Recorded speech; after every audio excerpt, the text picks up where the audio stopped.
Hello and welcome to BruinBuy Plus training.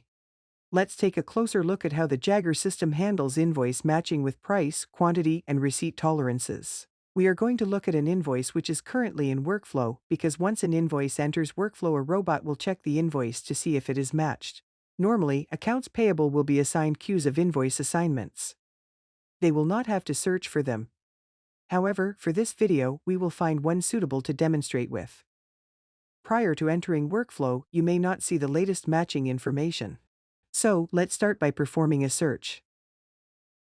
You can search from the Orders menu or from your AP menu. Let's use our quick filters to narrow down our search for any invoices which are in the Matching Exceptions workflow step.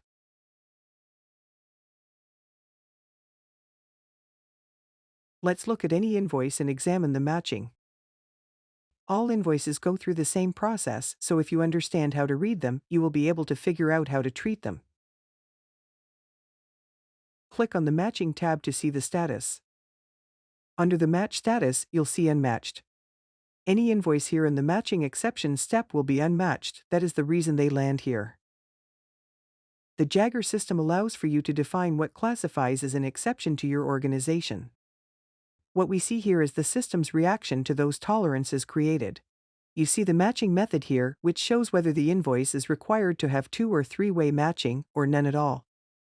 If you have permission to see details, you can click on this icon to see those specific matching rules. Just below, review the Matching Exceptions area. You will find reasons why this particular invoice is unmatched. The most common reason for a mismatch is that they are missing a receipt. However, at this time only certain items require a receipt. The other common reasons are quantity mismatch, or that they are over the allowed tolerances. If the invoice requires a receipt, in the Matching Summary area you'll find the amount ordered, receipt, and net amounts invoiced. Let's learn a bit about how receipts play into matching. Prior to this Matching Exceptions step, there is a workflow step called Hold for Receiving. As mentioned earlier, there are only certain items which require receiving. Since there are only certain items that require receiving, you may need to turn on Show Skip Steps to see these.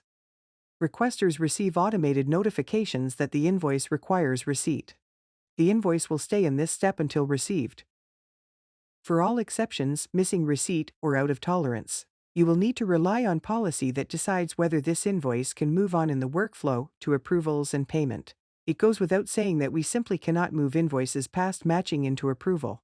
For price and quantity mismatches that are not covered on the PO, invoices should stay in Matching Exceptions until the department does the required change order on the PO to match the invoice. Once the change order is done completely, the invoice will move on to the next workflow steps. See the document on match exceptions in the description of this video for more concrete policy information. Because we had to search for this invoice, we will have to assign it to ourselves to see what an AP user would normally see with an assigned invoice. Here is the normal menu items and actions you can take on invoices. You can approve, forward, place on hold, or reject.